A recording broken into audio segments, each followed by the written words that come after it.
shall we begin? Yep, you're good to go. Excellent. Well, hello everybody, and welcome to my webinar on Advanced Analysis Services Multidimensional Tips and Tricks. Before we begin, let me introduce myself. My name is Chris Webb, and I am a UK-based consultant and trainer, and I specialize in analysis services and Power BI and Power Query and all of the cool new stuff, and also all of the boring old stuff that you may be more likely to be using, like good old analysis services and MDX, still my first love. I've written and co-written a number of books. I'm an analysis services or SQL Server, or even these days a data platform Microsoft MVP, and I blog prolifically at blog.crossjoin.co.uk. I also do private and public training, and part of the reason why I am pleased to be doing this presentation here today with Pragmatic Works is that I do public training in the UK, and I am proud to be teaming up with the nice people at Pragmatic Works for the SQL Server Performance Tuning and Internal Bootcamp, which will be taking place in February.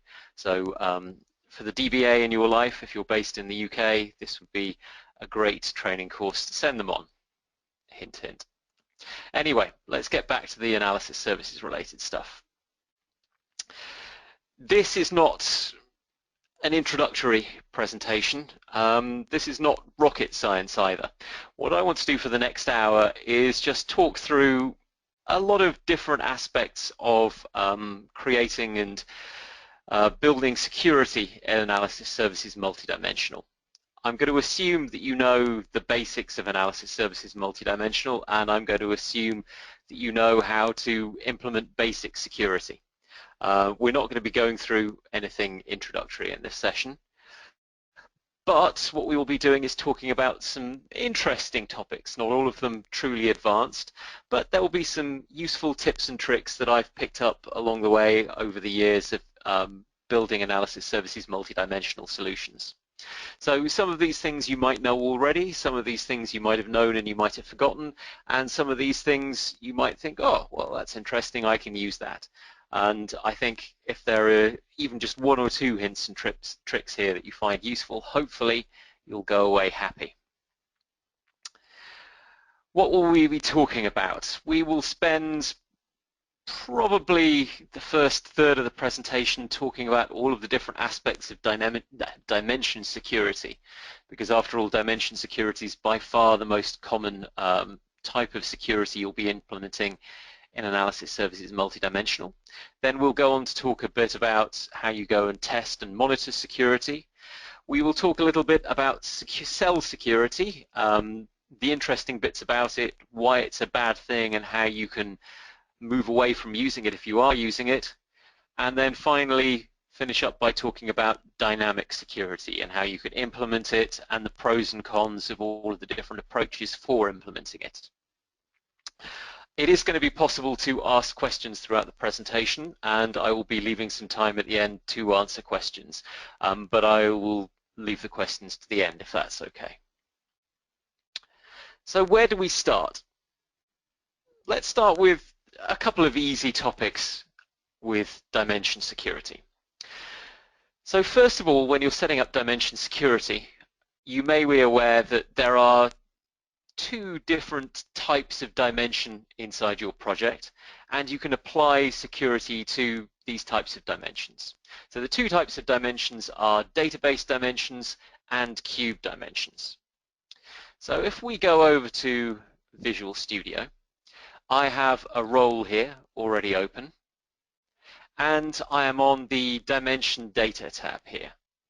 So I've created a role, I'm on the Dimension Data tab, I am ready to start building dimension security. Now, the first thing I have to do is choose the dimension that I want to apply security to, and to do that I have to click on this drop-down box. And here I see a list of all of the dimensions in the database, and then I can see the one cube in here, and I can see a list of all of the dimensions in the cube. These dimensions up here are what are called database dimensions, and these dimensions here are the cube dimensions.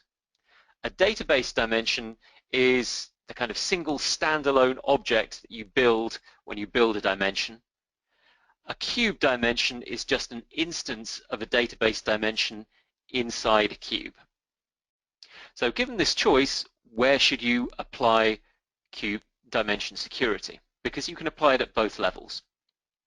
The important thing to remember is that if you apply dimension security at the database dimension level up here, then those security permissions will be applied to all instances of that dimension in every cube you create.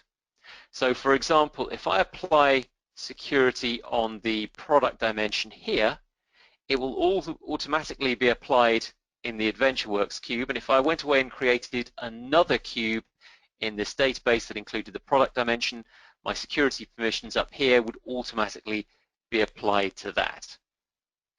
However, if I apply security to the product dimension down here at the cube database level, then I'm going to be forced, or then I will only have permissions enforced at that cube level. And if I go away and create another cube that uses the product dimension, there will be no permissions in place. So obviously, for that reason, I think it's going to be a good idea to always apply security at the database dimension level. Because of course, you don't want people to accidentally forget to apply security when they build another cube, if they ever do build another cube. There are two exceptions to this rule though. First of all, if you want to apply security to measures, the measures dimension of course only exists inside a cube. So if you want to apply security to measures, then you have to apply that dimension security at the cube level, because it's impossible to apply it at the database dimension level. The other exception is when you've got role-playing dimensions. So for example, here I have a date dimension, and I've added the date dimension to the AdventureWorks cube multiple times. So the order date and the ship date dimensions are both instances of the date dimension up here. They are role-playing instances of the date dimension. In this situation, if you apply dimension security up here, then when you connect to the cube, you will see errors, because for whatever reason, analysis services won't be able to apply those permissions to both the order date and the ship date dimensions. So you'll see an error. It won't work. You won't be able to connect. So in this situation, you can't apply security at the date level. You've got to apply it at the order date and or ship date dimension level. So those are what happens when we, that's what happens when we apply security to database dimensions and cube dimensions. So the next thing to do is talk about how we can allow and deny members access to members inside a dimension. We do that at the attribute level, and we do that using the allowed and the denied member sets.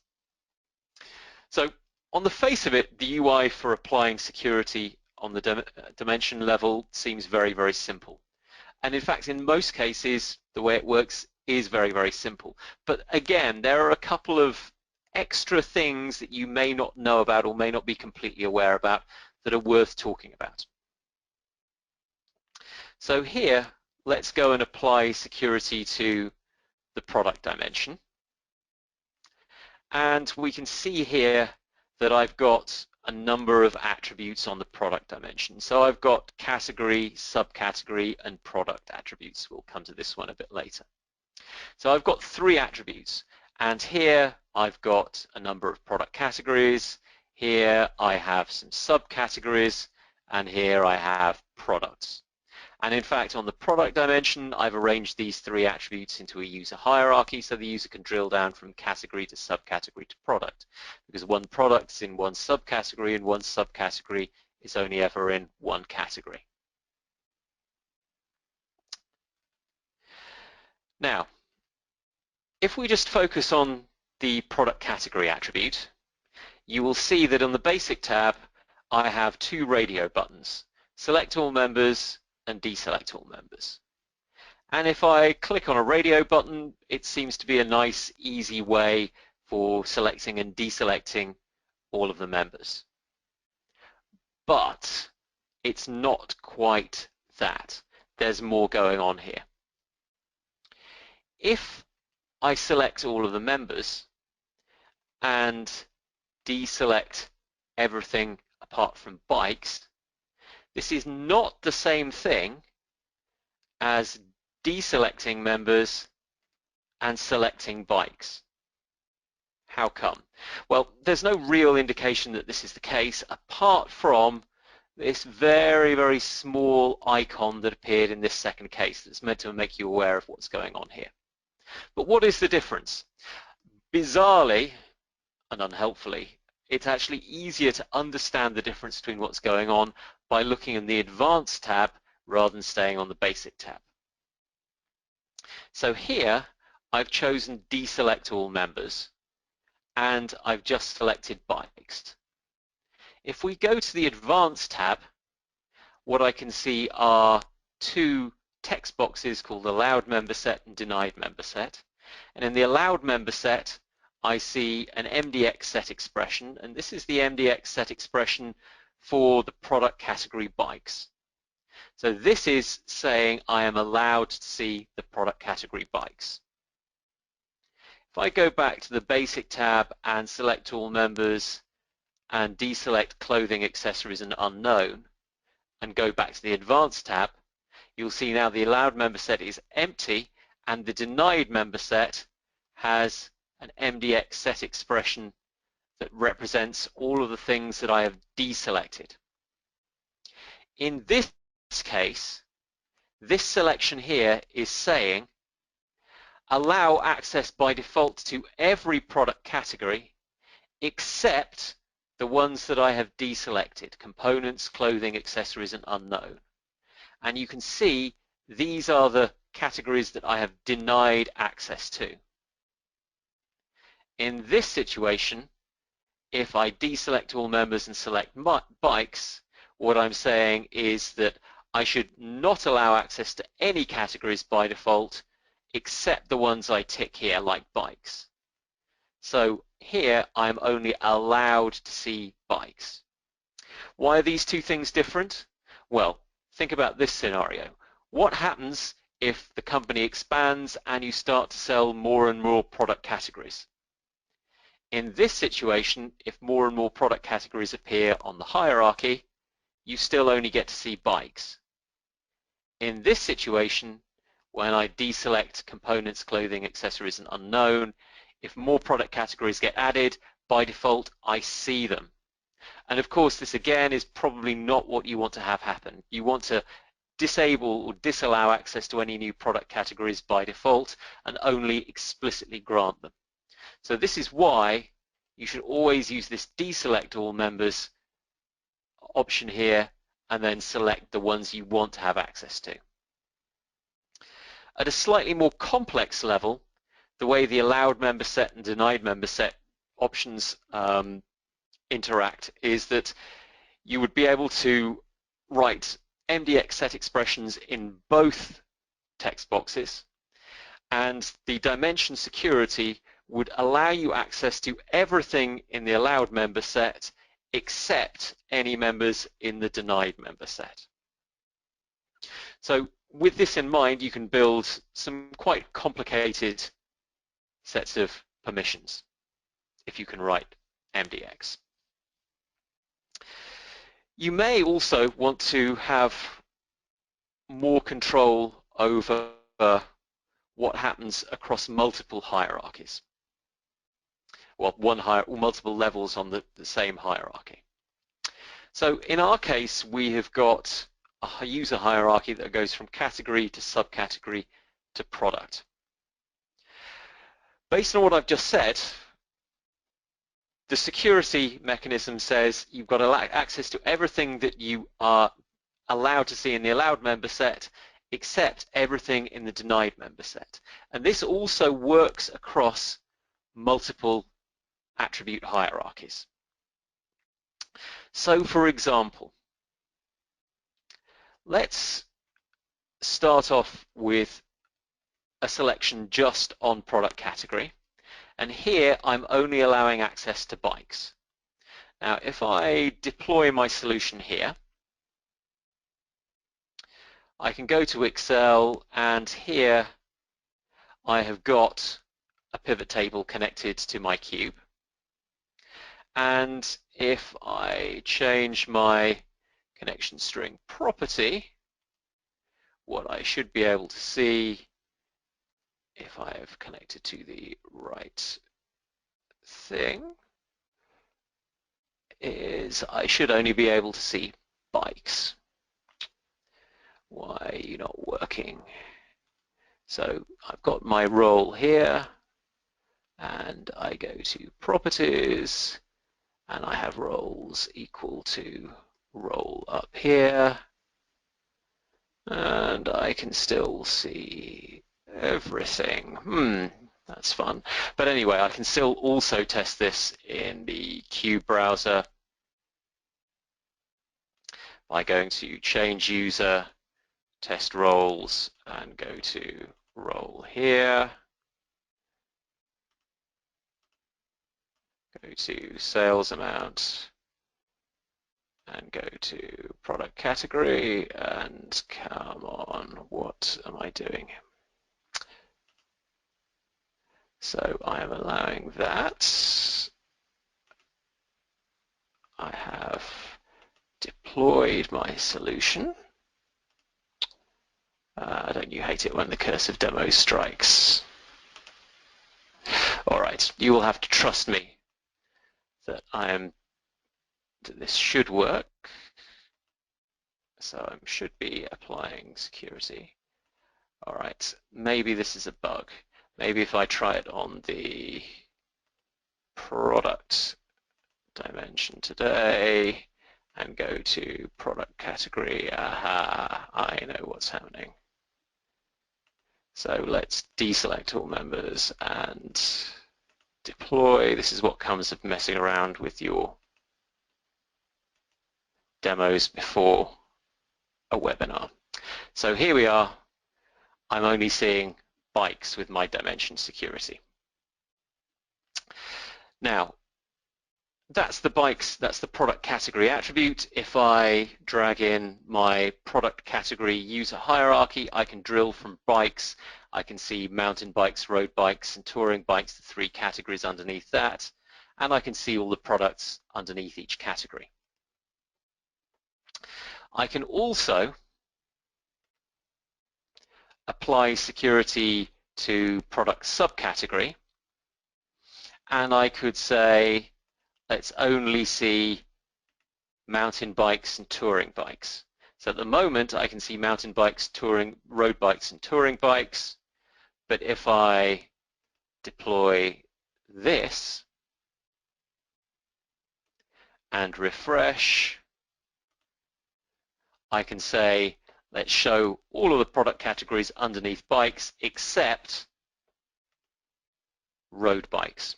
So my security permissions don't just apply at the attribute level, they also allow me to filter across all of the attributes on the same dimension. Now, this is fairly straightforward, so denying access to one member and so on. But it could be in some cases I want to deny access to all of the members on a level. So maybe I don't want to see anything at the product level. In order to be able to do this, I need to go to the product attribute, and I can just simply deselect everything. And if I do that and deploy,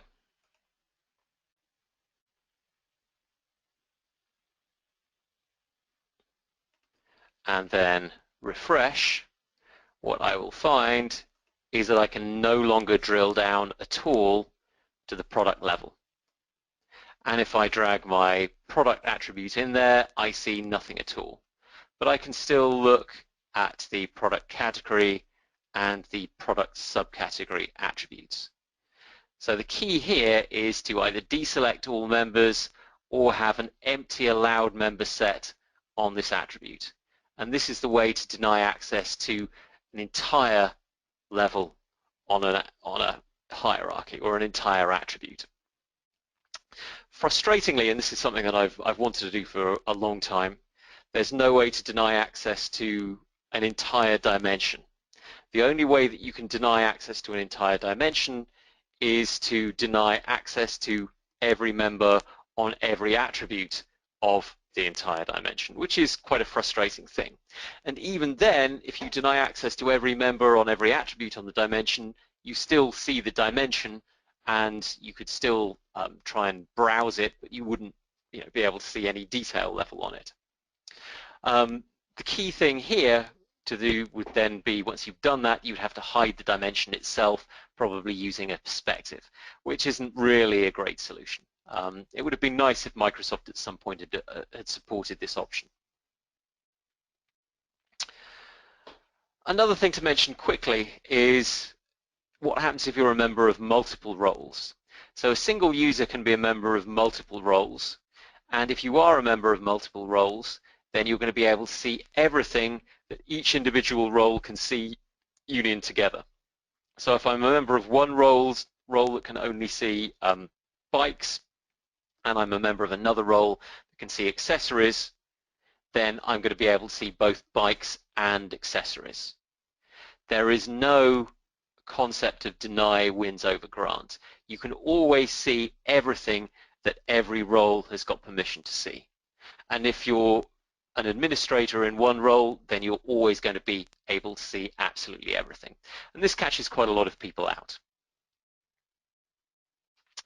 Now, I've skipped ahead a little bit because I was messing around trying to make my demo work, but it's worth mentioning a little bit how you can test security.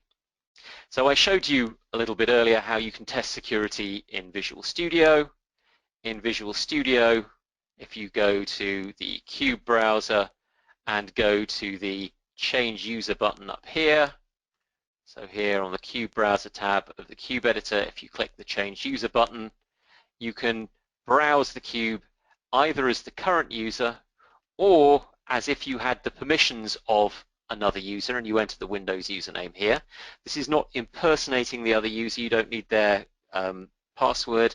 You as an administrator can just say, let me browse as if I had the same permissions as user X. Or you can browse as if you were a member of one or more roles, and you can check multiple roles here to test who you're connecting to. And you can see here that I've connected as if I was the user of my role earlier.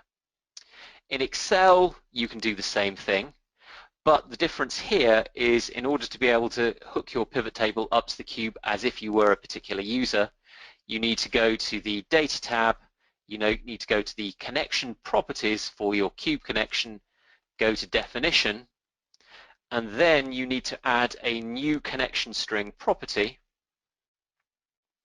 in the connection string box here. So in order to connect as if I was a member of one or more roles, I have to use this connection string property called roles.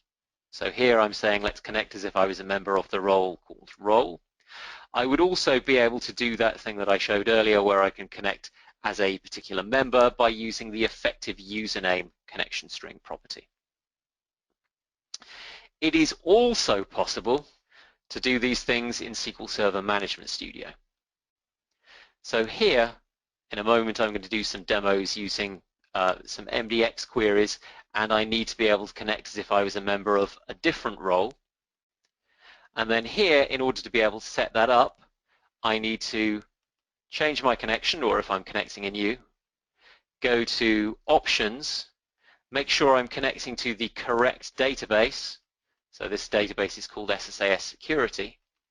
And then I can paste my connection string properties in here in the additional connection parameters pane. So this is how I can supply connection string properties when I'm connecting in SQL Server Management Studio. And then when I connect, I will be connecting using that connection string property. And in this case, I'll be connecting as if I was a member of the role called read. And this can be really, really useful when you're testing security in different ways. It can also be really useful to use Profiler to test security, not only when you're testing security, but when other people are connecting as well. There are some quite useful Profiler trace events out there. So what I've got here is a Profiler trace. I'm going to connect, and I've created here a template called SSAS security. And the events that I always use to test security are shown here. So query begin and end are fired when the query, an MDX query, begins and ends. And then we have a whole bunch of events that are fired that give us information about security permissions, that give us information about existing connections that are present when we open, when we start our Profiler trace, and also session initialized tells us about new sessions that are opening.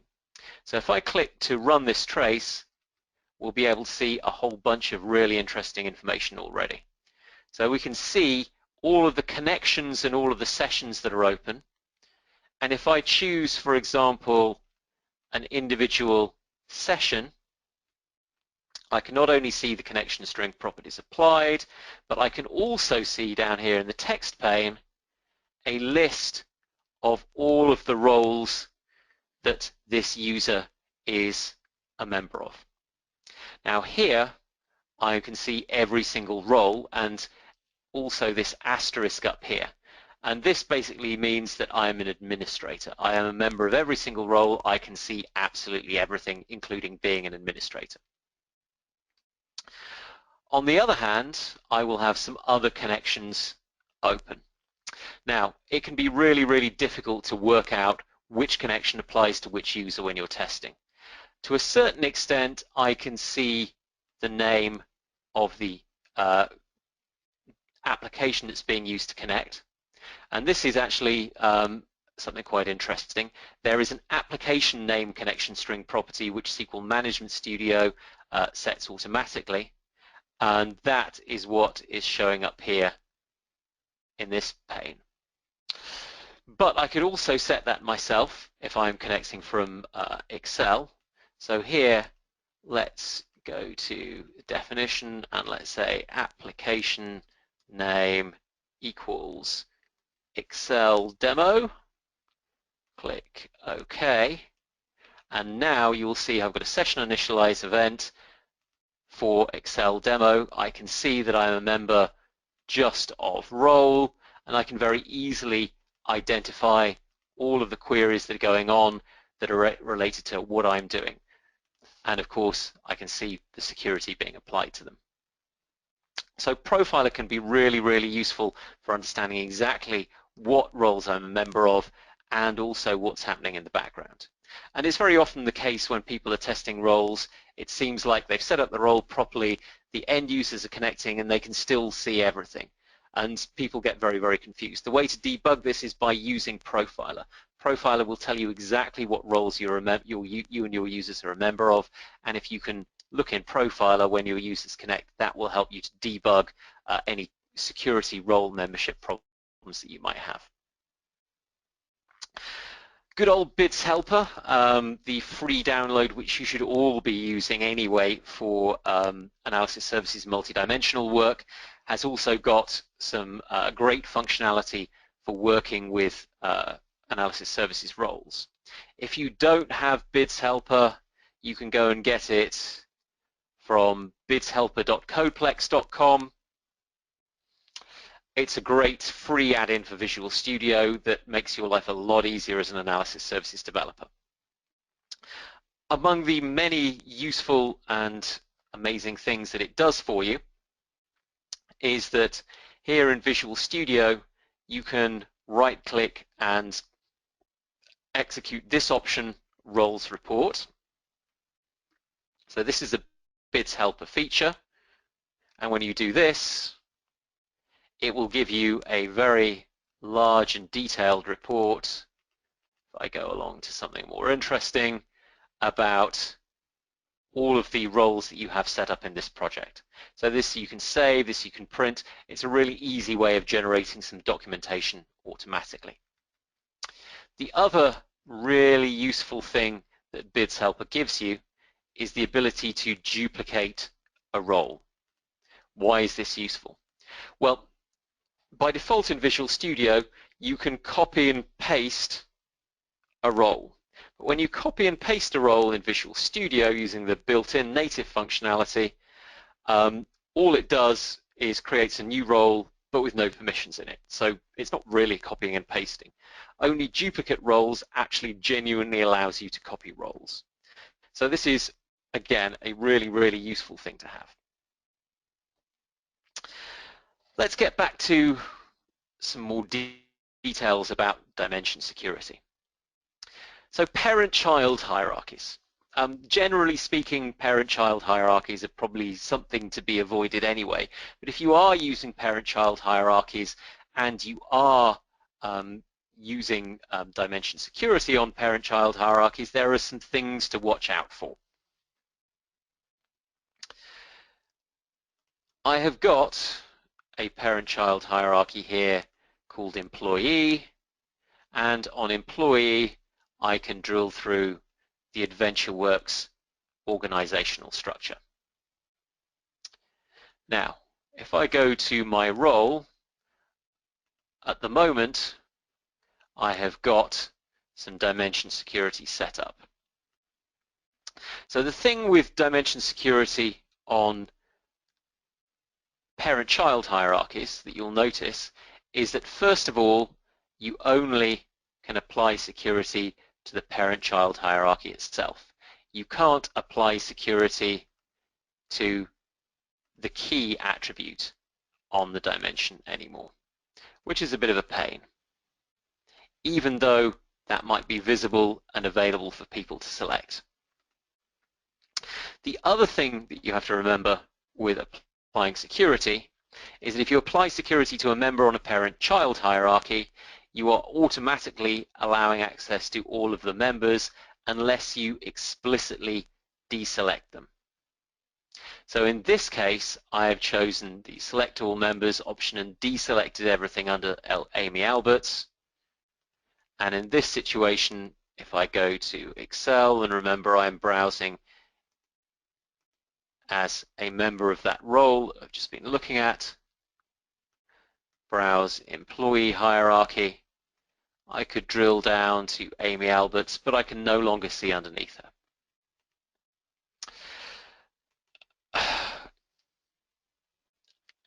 This can be a little bit complicated. And again, usually I prefer to replace parent-child hierarchies with flattened regular hierarchies. Certainly, when you go to talk about dynamic security on parent-child hierarchies, things get very, very complicated indeed.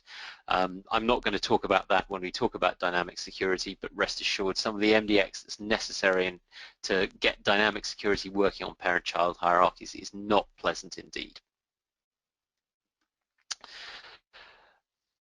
Another problem that you might run into when you are working with dimension security is problems with your MDX calculations. So if you're applying dimension security to a hierarchy somewhere in your cube and you have MDX calculations that refer to the things that you're securing inside your MDX script, then you may get an error when you connect to the cube. And this can be it's not obvious how to work around this, although it is possible. So let's see an example of this. If we go to the AdventureWorks cube, on the Calculations tab, at the moment I have a member called Test. It's a measure and it refers to order quantity. So if I was to run this query, now here let's connect and deconnect. Here I'm going to run this as an administrator. You can see how the calculation works. It just repeats the value of order quantity. If I go to my role, read, and we go to dimension data,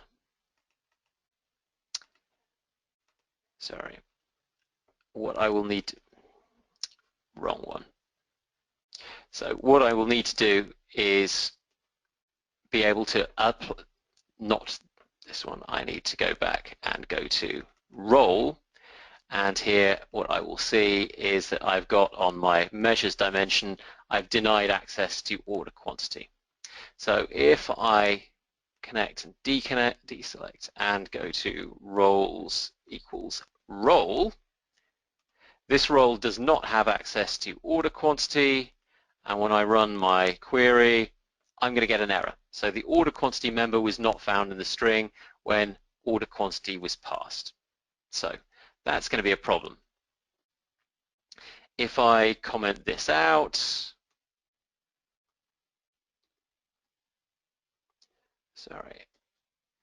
and put that here like this, the query runs, but now my measure test returns an error because, of course,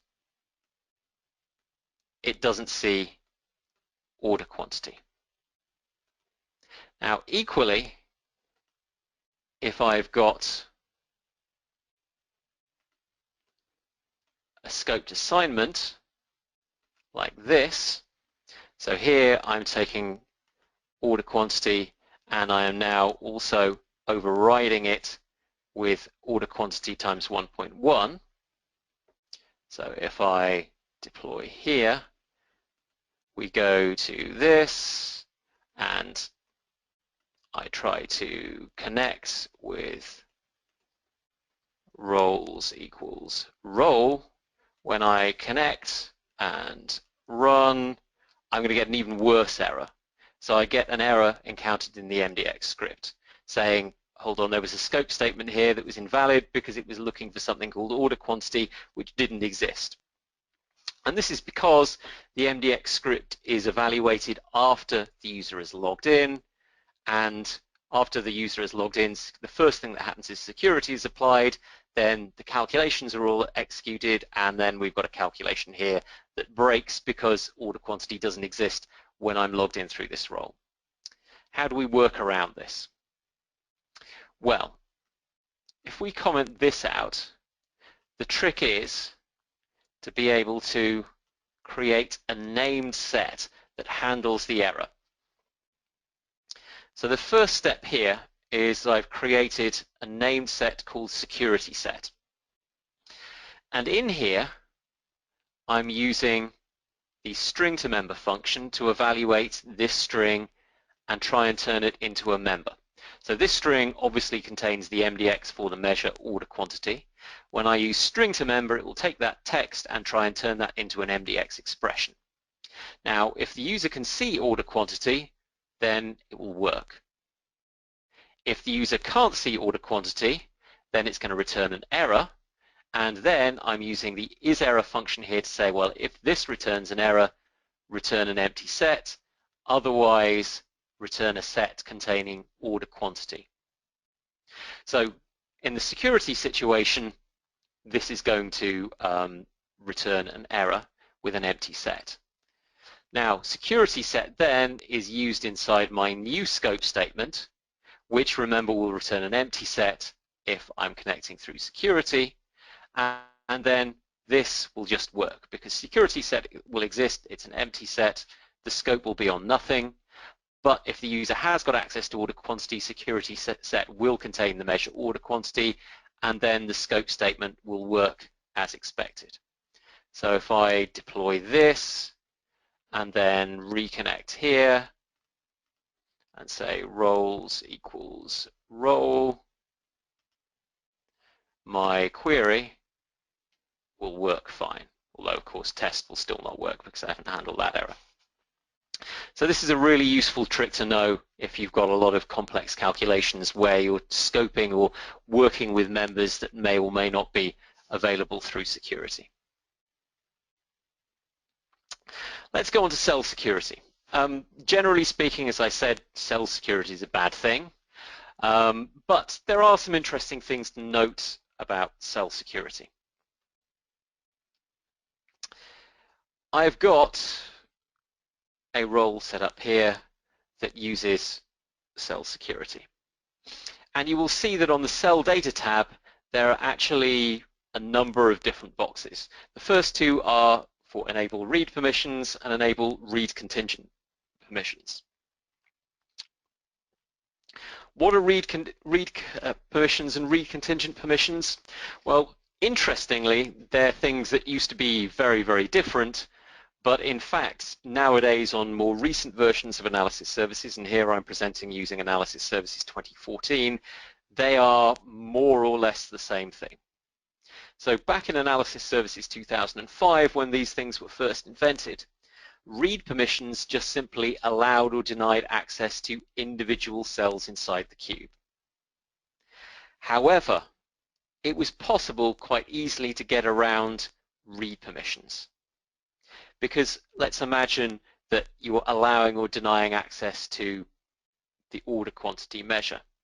You could very easily just create a calculated measure that referred to order quantity and then just get the values out for order quantity. And that was possible in Analysis Services 2005, but it wasn't particularly good. So after that, I think this was at some point around the 2008 or 2008 R2 timeframe, I forget exactly which, the Analysis Services dev team said, well, this isn't really great, we're going to have to fix this. There was always a better option, which was read contingent permissions. And read contingent permissions supposedly take an extra step, which is checking to see not only the cells that you've got access to, but they also check the calculations inside the cells that you've got access to, and check to see whether the calculations in the cells you have access to have read values from other cells inside the cube, and whether you've got access to those cells as well. So read contingent permissions are a lot more stringent. And in fact, what you'll find on all modern versions of Analysis Services is that read permissions and read contingent permissions behave the same in most cases, because the Analysis Services dev team have made read permissions basically behave like read contingent permissions. Let's see an example of this. So I have got a measure here which says don't allow access to order quantity. So if we have, in my role here, I'm saying allow access to all members except order quantity. And if I make sure that this is deployed,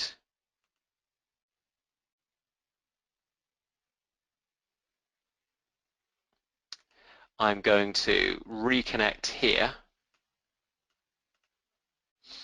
and change my connection. And I can say, let's make roles equal to read. This is my new cell security role.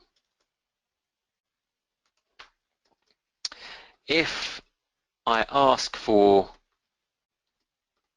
sales amount and order quantity in this case and run my query, you'll see that I've been denied access to the values in all of the cells for order quantity. So this #NA value here is not really an error, it's a message saying that read access to the cell is denied.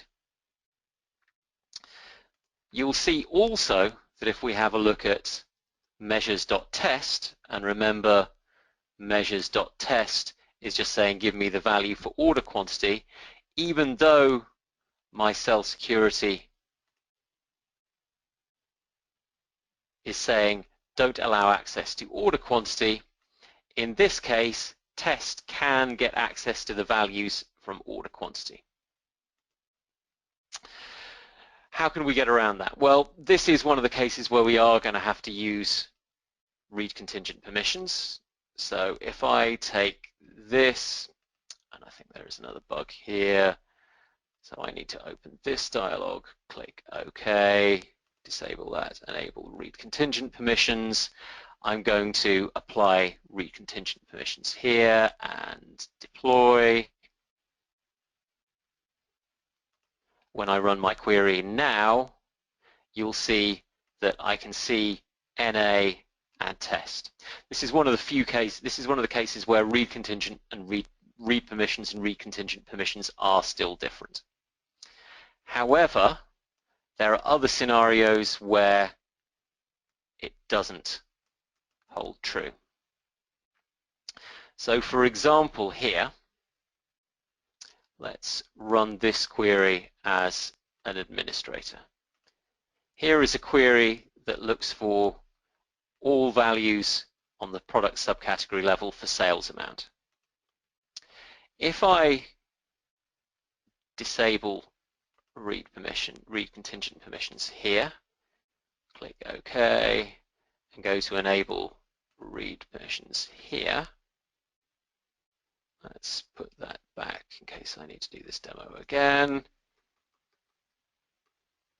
Here, my new cell security expression says, don't allow access if the product subcategory current member is product subcategory key 1. Check that's okay. Run my query and deploy.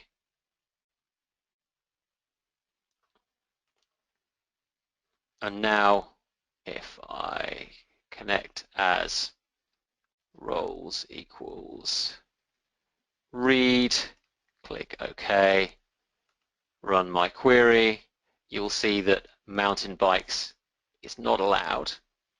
But also, if I try to run this query, where here I'm saying show me value for product category bikes, but then in a sub-select filter by product subcategory 1, analysis services 2014, and I think everything back to 2008, that will give you also an NA, whereas in 2005 that would have actually allowed you to see the value for mountain bikes by the back door.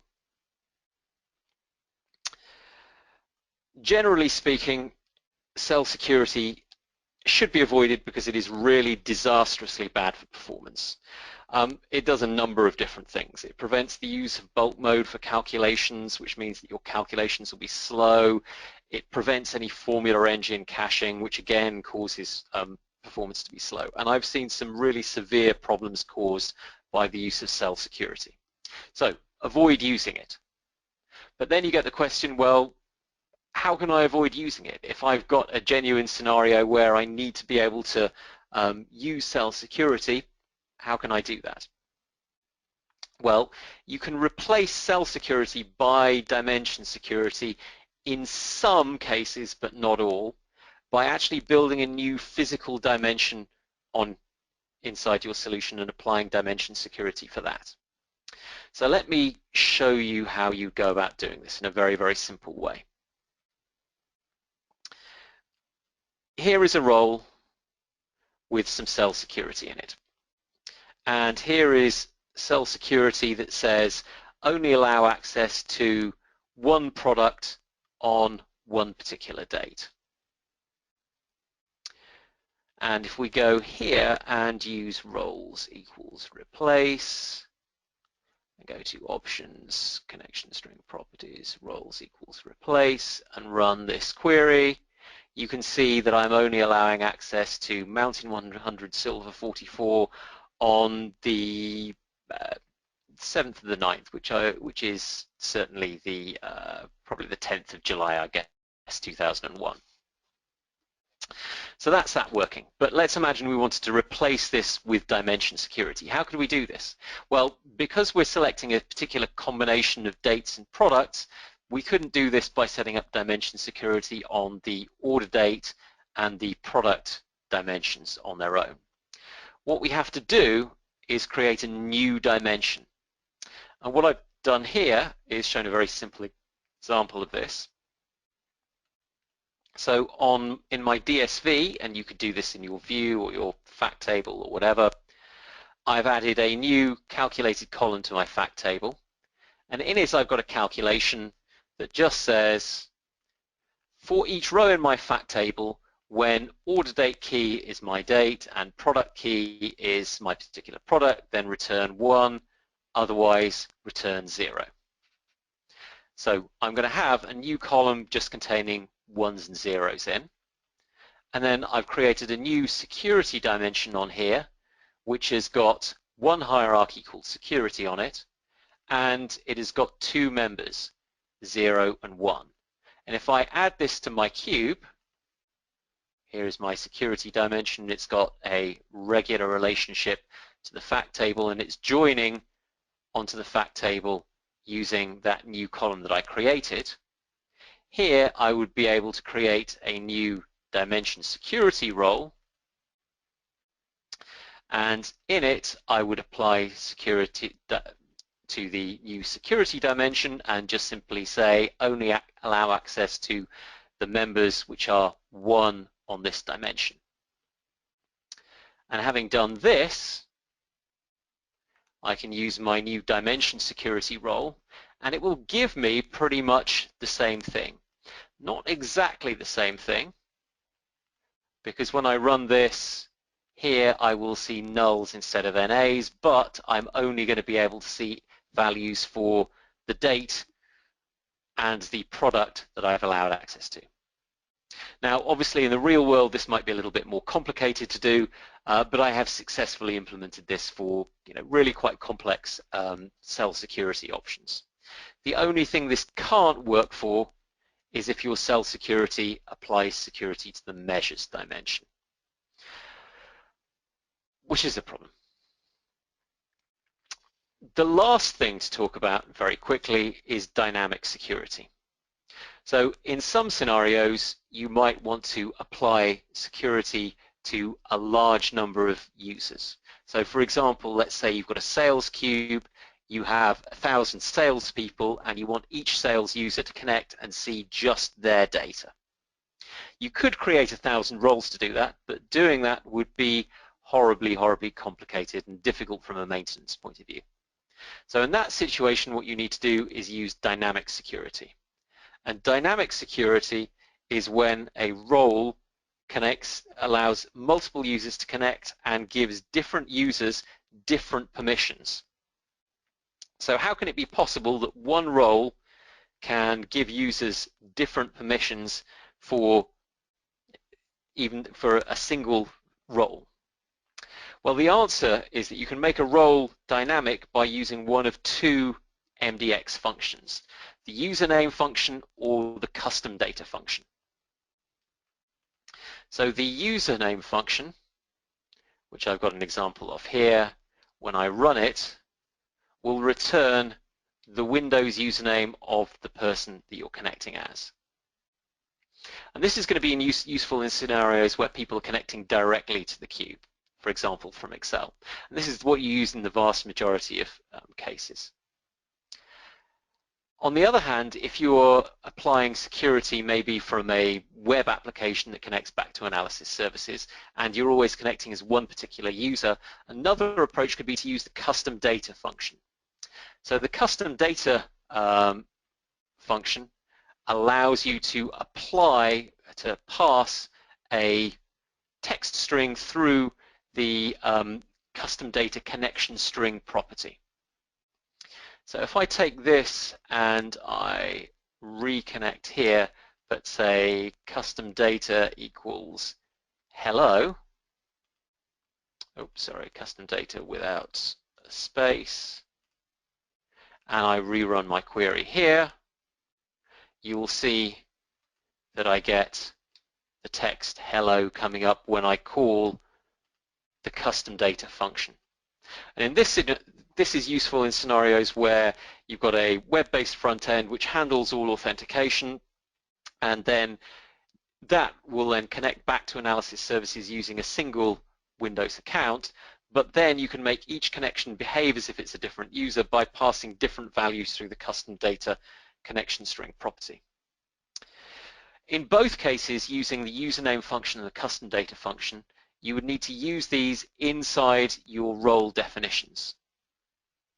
So in this case, to demonstrate the use of the username function, what I've done is I've created a new hierarchy on my product dimension called user. And if we browse the user hierarchy, you can see that I've got a number of different members on here, and this is my login for this particular laptop that I'm using. And with that in place, I can write a bit of MDX that says, let's apply security on the user attribute hierarchy, and to do that, let's pick up the string that the username function is returning, and then use string to member to turn that into a member on the user hierarchy on the product dimension.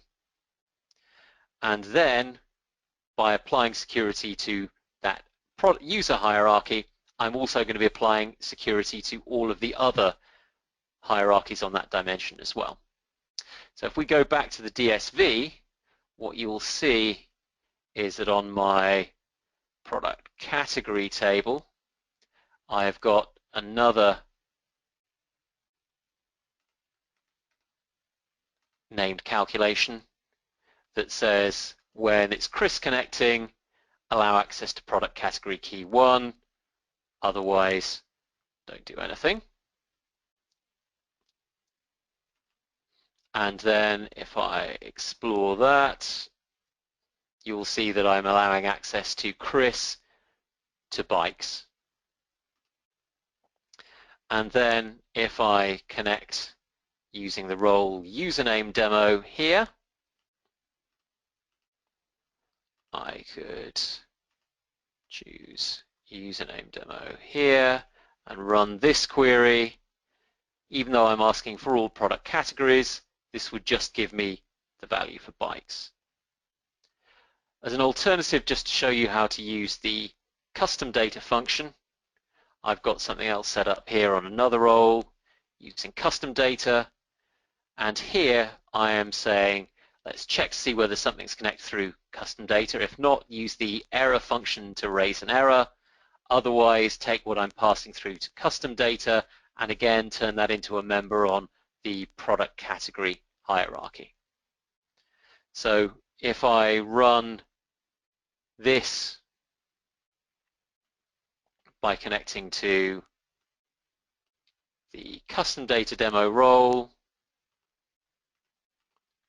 like this and run my query, I will again have access just to bikes. There are two main approaches to applying dynamic security. You can do what I've just done here, which is call MDX that is modeled inside your cube, inside dimensions and measure groups. And this is what I prefer doing. The other alternative is that you can write .NET DLLs which create custom MDX functions and then call these custom MDX functions from your .NET DLL. The reason that I don't recommend you do this is that the measure group approach is a lot faster. And this is something that can be a major problem if you've got large complicated dimensions. These security permissions need to be evaluated not just once when you connect, but once for every attribute on your dimension. So if you have 10 attributes on your dimension, if you're applying security to just one of them, that security expression will be evaluated 10 times. And if you're connecting to an external DLL and that needs to connect out to maybe to an external database, that could be very, very time consuming. And I've seen a lot of cases where connecting to the cube through a dynamic security role which uses the DLL approach, you end up waiting for an unreasonably long time, maybe even 30 seconds just to have your permissions evaluated. By keeping everything in the cube and writing MDX, you're going to see your permissions evaluated a lot faster. There's another issue as well. When permissions change, analysis services needs to do some clearing of the cache. So analysis services has its own security cache for storing permissions because evaluating these permissions could be slow. And the first time a user connects, these permissions will be evaluated, but after that they'll be cached. And then when they reconnect, then they'll be using the cached permissions and not the actual ones. Now, if you're using the DLL approach and the user security changes, in order to get around this caching, you have to manually clear the cache for the analysis services database. And that's going to be quite bad for performance. There isn't, unfortunately, a way of clearing just the security cache for the database. On the other hand, if you use the MDX approach, when your permissions change, you will have to do some reprocessing anyway, and that reprocessing will just be for the measure groups that control your security, or indeed the dimensions, and that will then just affect some caches inside your cube, but not all of them, and so overall that will have less of an impact on overall performance. So these are two good reasons why, if you're implementing dynamic security, I always prefer to work with the MDX approach rather than the .NET DLL approach. The last thing to mention, and this is the very last thing before we finish, is that dimension security can have an impact on performance, especially when you have aggregations in place.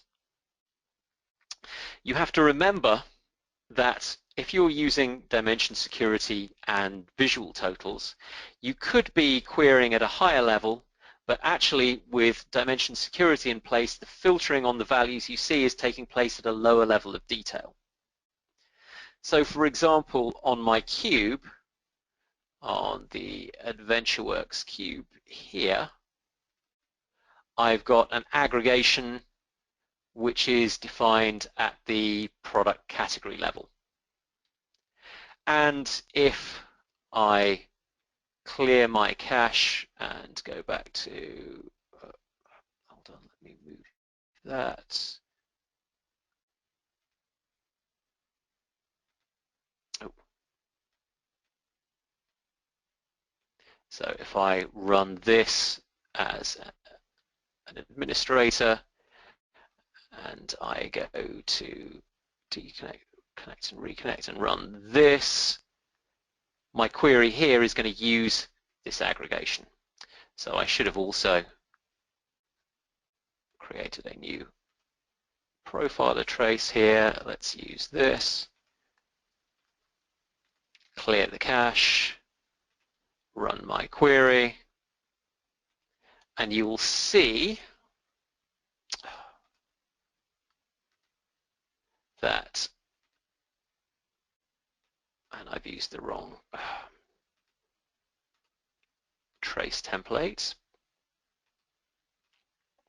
So it should be this one. And on this one, I'm looking for the get data from aggregation event. If I clear my cache and run again, you will see in Profiler that I am getting data from an aggregation, which is what you'd expect. But if I go back to my cube and go back to my original role and apply dimension security on product, and here I'm applying security at product, category, category, and subcategory. If I go back to here and I rerun the same query using this role,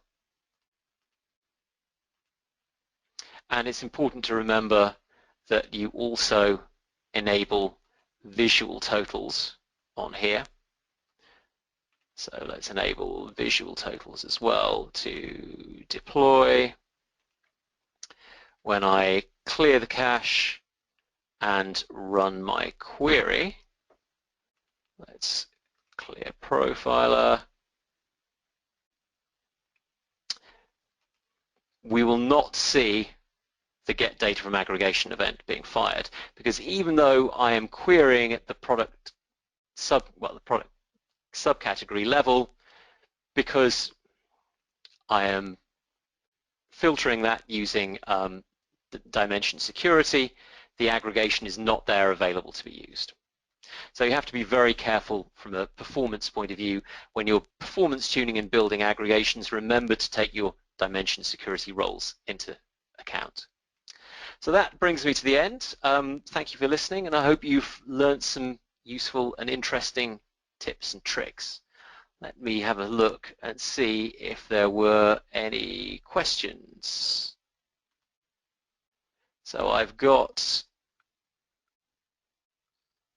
some questions, but for some reason I can't see very easily what those questions are. Chris, you can pull that section out and expand it, yeah. Can I pull it down? Yeah, if you go to the corner. I can just read a couple off too. You can read some out, yeah. Yeah. Okay. I know a couple people asked what version of SQL Server you're using. It was 2014, correct? It was, yes. Okay. Let's see. Yeah, I can see how to pull it out. Okay. Okay. And I'm going to let you go through the question, trying to figure out which ones are the best. All right. So I'm using 2014. What if you define two members and both allowed and denied? Then deny will win everything in the, you can see everything in the allowed set except what's in the denied set.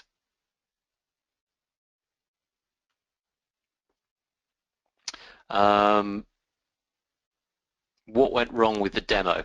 What went wrong with the demo is that I still had some stuff. I was applying security at the product dimension and the database dimension, but I had forgotten to delete some things when I was preparing just before the demo, and I also had some security permissions in place at the database dimension level, which was applying, which was allowing access to everything on that. So I should have remembered to delete all of the permissions at the cube dimension level when I was trying to apply security at the database dimension level.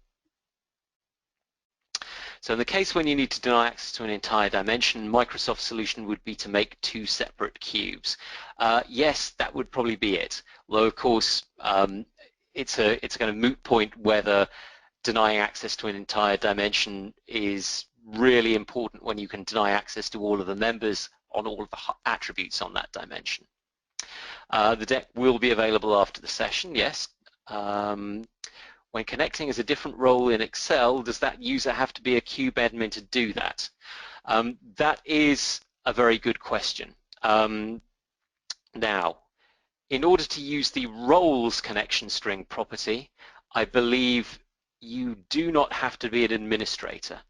The roles connection string property will allow you to connect as any role that you have permission to see. Now, if you're an administrator, you can see all roles and you can connect as any role, but if you're a member of multiple roles, you could use the roles connection string property to connect as just one of the roles you're a member of. On the other hand, the effective username property, you do have to be an administrator, I think, to be able to use that connection string property. When I try custom data equals test and additional connection parameters, I get keyword custom data not supported. Interesting. I'm not sure what's going on there, I'm afraid.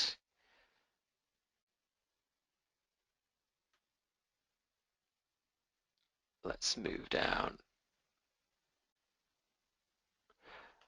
There are going to be a lot of questions here. If a role can see all customers but only one product, or could see all products but only one customer, how would you do it? But only one product, or you could see all products but only one customer, how would you do it? So that, I think, would be a clear case for using dimension security, but I'm not sure I understand the question there. When you applied it to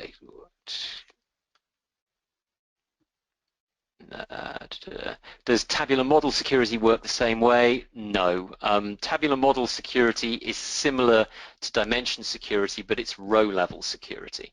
So in the tabular model, you can apply a filter just to rows on a table. The disadvantage is that you have no column level security, so you can't apply security to measures. The advantage of security in tabular is that you can apply row level security to fact tables and dimension tables because they're all just tables. Would analysis management objects programming to generate and update roles be a reasonable alternative to dynamic security? Yes, it would be, but still then you're going to have a lot of roles to manage. What about visual totals? I have created security based on Active Directory. If I check visual totals, I can only see members for this user. If I don't check it, I see all members with values. That, I suspect, is because you need to check visual totals. 99% of the time, you should have visual totals checked on your roles. What if I have a lot of cubes specific only for the consumer? Instead of applying different security, will that apply performance? That's a good question. There are going to be a lot of things to take into account here. Yes, dimension security can have an impact on performance, but you can usually work around that. Generally speaking, if you have lots of different cubes, then that's going to mean that your processing time is a lot worse, and you're going to really restrict the amount of cache sharing that can go on. So that could also have a negative impact on performance. So I'm not sure I do recommend creating lots of individual cubes instead of applying security. Security does have some performance overheads, but also creating lots of individual cubes could also be bad for performance. Can cell security be handled using scope statements? This is an interesting question. No, it can't. So you might think that you would be able to do cell security with scope statements, but actually using some MDX, it's always possible to get past scope statements and see the underlying values. So scope statements are not security. And somebody who really knew MDX would be able to get past them. Okay, so I think that's more or less it. If anybody does have any questions, feel free to drop me an email. There is my email address and my contact details here again, and I'd be happy to answer any questions that anybody's got at greater length by email.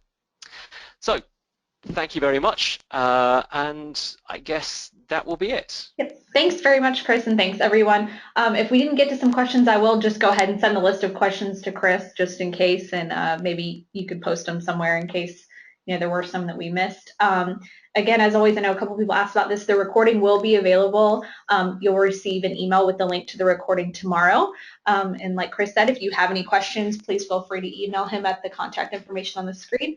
Or you can also email me, Liz. It's the email that comes with all your GoToWebinar information, and I'll be happy to pass along any questions or comments to Chris. Thanks, everybody. Okay, thank you. Thanks, Chris. Bye-bye.